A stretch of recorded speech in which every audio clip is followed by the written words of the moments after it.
Okay, good morning, everyone. We're going to get right into the stock market technical analysis. Lots of stuff happening this morning, so I want to point out kind of what I'm seeing and kind of how I'm trading it. So we'll just get right into the charts, guys. If you guys are finding value in the content, though, drop me a thumbs up. One thing I can guarantee, though, however, is this is just my opinion, just my read on the charts. I'm not going to get everything right. That's 100% guaranteed that I won't get everything right. So keep that in mind when I talk about what I'm seeing, because I might see something in the charts one day and then it changes and we have to take action based on the changes. So that's kind of what's going on this morning. Triple Qs. So yesterday I pointed out in my video how we had some bullish setups, and it didn't make, it was definitely high risk to be extremely short. And it was because the bullish setups. We had the bullish divergences, and I'll kind of point those out again in the futures. So this is what I was talking about yesterday when I go down to the NASDAQ futures. On the hourly chart, we had some bullish divergences really starting to show up, and we had, it's basically, let me reset this, and it's right there. You'll see that basically we had some divergences starting to show up on the hourly chart, and we kind of broke out on the futures. And then if I look at the ES, same thing. You've got some just mild divergences, but they're showing up here on the hourly chart, right in there. Okay, so that's basically what I was talking about yesterday, and we had this bullish falling wedge, and we've broken out of that as well. So today, what happened in the triple Qs is we've gapped up, which is a breakout. It's a buy signal essentially. And it is a bullish, it's bullish, at least in the short term. So on this one, we have this bullish falling wedge pattern here. We had not broken out yesterday. So yesterday we closed right at resistance. So I stayed short. Today they caught me a little bit on the gap. And what I was looking to do this morning is when they gapped it up, they gapped it right to resistance, about 279. I was looking for a pullback down to about 275, 276, somewhere right in there. It didn't show up this morning, and the buyers pretty much stepped in and continued to push it higher. So I had to cover my shorts on that move. And that's basically it. I did flip long on triple Qs, and I'm looking to move for a move up to this 286 area as the next level of resistance. You can see here on the hourly chart we had some decent resistance right in there. So I think we'll get a pullback right there up in that area and probably pull back down to this 279. But as of right now, this bullish falling wedge pattern is playing out, so far. So the widest part of the wedge is right about there. You take that, you measure it out, go back to the daily so we can see where that ends up. And that's setting us up for this rally to really, go to about this 291.75 area for this rally. So we'll see if they, maybe they step in early. A lot of the times when you're in a bear market, you don't actually reach the forecasted targets, and that forecasted target would be about 291. So I suspect the sellers will step in early. 286 for me is a level I think it makes sense to start to reestablish those shorts, and we're heading up there today. We'll probably get there. I suspect we're going to get there today. So I'm looking to re-short the triple Qs at that area for now. I don't think we're going to just shoot right through to 291. It is possible, but I think it's a good risk reward to start to reestablish the short. So essentially at the end of the day, I'm looking to just sidestep some of this price action here. They caught me here on the gap a little bit. I'm looking to sidestep and actually flip long some of this price action and then reestablish the short there. And at that point, I would be looking back to the daily for that next move lower, breaking the lows here, taking out these lows at 269 and heading down to our target, our final target right now of 238. Okay, so that's the play. That's how I'm looking to trade it. No guarantees that's going to work out or that's how it's going to go, but as of right now, that's my trading plan. A move up to 286, short it down to 238. Okay, let's look at gold. So gold, I've been talking about gold and the gold miners as being one of the better long setups that I've seen. Again, I've just been really just repeating myself on this bullish divergence that's been showing up on the daily chart for gold bullion. And sure enough, we're getting a pretty strong impulsive rally. Now, I think the rally, at least in the short term, has kind of, we're running into some resistance. So I suspect we consolidate here for a little bit. But you can see, again, gold bullion back above that 1680. And as I roll out, that was a pretty solid level of support. Okay, we had lots of reactions at 1680. And we undercut it, but boom, really impulsive buying back above. To me, it looks like a bear trap. This is short covering. It's a short squeeze going on. So, it's all bullish in general. But we are running into this downtrend line here from the highs. So you can see resistance, and we're pretty much running into that here pretty soon. So I'd expect at least at a minimum some sort of a reaction, whether that's a consolidation or a pullback. We get a pullback, it's probably going to pull back to 1680, and that to me looks like the buy zone. To me, if it does pull back to 1680, it's objective to go long there for the breakout for the next move higher. And looking at the gold miners, the best I can tell is GDX. It was bouncing off of this downtrend line here. And you can see we held support, and then it was basically support, and they got down low, made a new divergent low, and we're just rallying pretty impulsively. So this rally right here is coming off of this divergent low. See that bullish divergence right there in the momentum telling us we're likely going to rally. And sure enough, we are.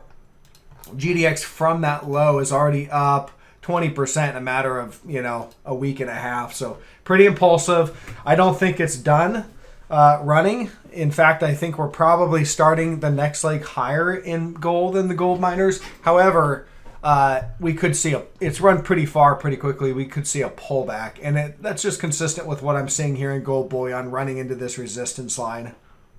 Okay, let's look at Tesla. So Tesla, big impulsive selling yesterday. Today, it's kind of this reflexive bounce that we're seeing, and of course, that's consistent with the tech sector in the market.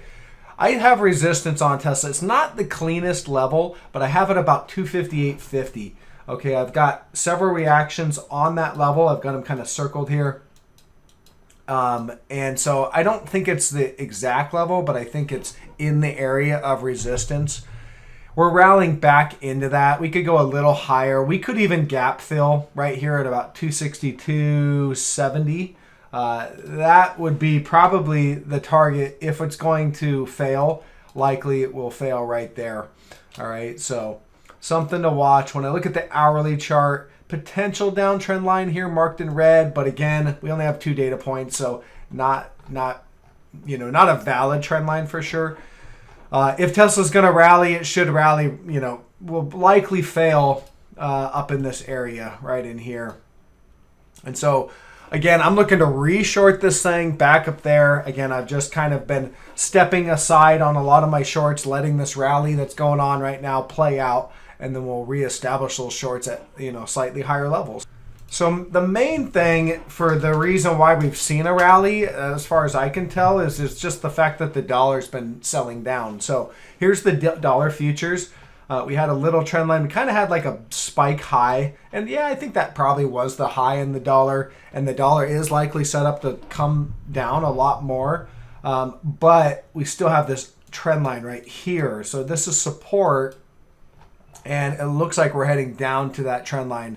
So we'll likely, maybe get a bounce here in the next day or so. But I think we're trending down to the trend line. And that could continue to be tailwinds for the market, all right, as the dollar continues to fall. Could be could continue to give the market a little bit of a relief rally, which is what we're starting to see now. Now again, the dollar has not broken its bullish trend, so a pullback to support is just that, a pullback to support. The buyers will likely step in there. I do think we will break this trend, but probably not on the initial reaction. We have negative divergence on the RSI and the PPO on the daily. So if I zoom in, here's the RSI. You can see it's just slightly there. All right, we made a kind of it was a slightly lower high right there. while the dollar continued to move higher, and it's same there on the PPO. So that negative divergence on the daily tells me that the trend is likely going to break, but it doesn't guarantee that it's just going to break right when we hit the trend line. So here's how I think it's going to go. The dollar kind of works its way lower. We hit the trend line, probably get another bounce. I don't think we'll take out the highs right here. That's just my gut feeling on it.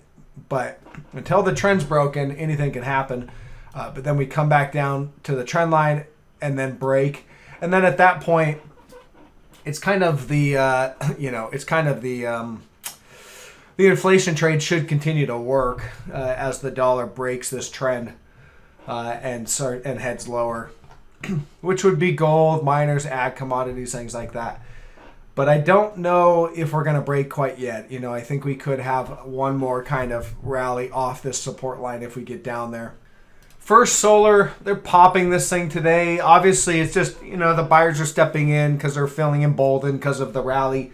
This is a divergent high, keep in mind. So on the daily chart, you'll see there's a new high in price, and yet momentum is still less and trending downward. So this divergent high is likely going to fail, although they could pop it for a day or two, maybe 3 days up in this area.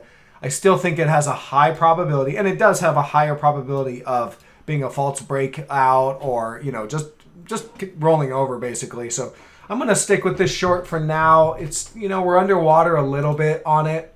Not by much, but you got to give these things a little bit of room. And yeah, that's it. I think we're going to fail and likely head lower. My target still remains this gap fill at 77.52. We got to see this divergent high fail. So, that's it. I'm just willing to give it a little bit of wiggle room. My trades, in the trade setups that I point out, don't typically just work day one, right? When right when I point them out and you get into them, we try to get really good positions, and the entry is really key, what I teach in my course.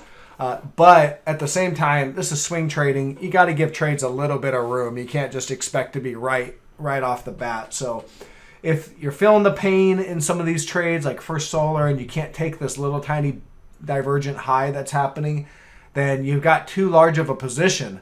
And that's key. If you can't stay in a position, even though the technicals tell you that everything's okay and your trade has a high probability of working out, your position size is too large. You need to taper back your position size to the point where your emotions don't take over. Okay, that's kind of key. Okay, Starbucks, I covered this one. I'm probably not going to get short again on this one for now. Again, it was never really my favorite short. We did catch it. We caught this move down. I covered half my short down here. I let half ride. I was thinking we were going to chop here and then break down to this lower point. But again, not the best trade, really. Today, they're gapping it up and that's pretty impulsive, running above the 200. I just closed out the other half of my short trade. It was a profitable trade. We gave a little bit back today, but at the end of the day, still profitable. So I'm going to just let this one go for now. And we'll wrap up with Apple. So Apple, obviously, it's bouncing today. Where's this end? I think it probably ends right up here around 151.20. Okay. That's the downtrend line that we've recently established in the daily chart. And that's resistance right there. We also have some horizontal resistance about that level. You can see I've got, kind of several reactions right in here at that level. There's another one. And so downtrend line and horizontal resistance looks like a pretty objective area from my perspective where the sellers would likely step in. So, and again, they might step in a little early too. Just keep that in mind. So we're watching the triple Qs. I think we're going to get up to that 286 area. And we're seeing, some things rally. Qualcomm is actually rallying into resistance right now. You'll see it's right here at 123. Big resistance. Lots of resistance right there. So it's objective, actually, from my perspective, to short this thing or add on right here. And that's kind of what's going on. See all these tags of this support line here? And there it was from resistance. Undercut it a little here, but we had bullish divergence, and there it is. We're right back into that resistance. So this is where the seller should be at. And what I'm seeing is some of these stocks are popping into resistance. Some have a little bit more to go. And so it tells me that the triple Qs can run a little bit more up to that 286. But I am seeing some of these stocks hitting resistance. So they're likely going to stop going up and maybe just consolidate for a few days while the rest of these kind of run. So we have a bear market rally going on right now, and it's clearly a bear market rally, very impulsive, big, strong rally, moves to the upside. They suck in a lot of bulls, and this is the behavior of a bear market rally. Strong, impulsive rallies.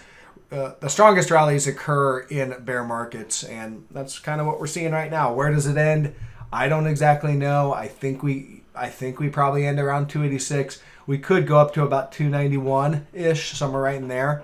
I don't see us going much beyond that, but, anything's possible, so we'll have to take it day by day. I'm going to get the video out, guys. If you're interested in taking my course and you want to learn this as a skill set, how to evaluate the trades, evaluate the charts, use technical analysis to put the trading in your favor, then check out the link in the description below. Okay, guys? Catch you on the next one. Bye.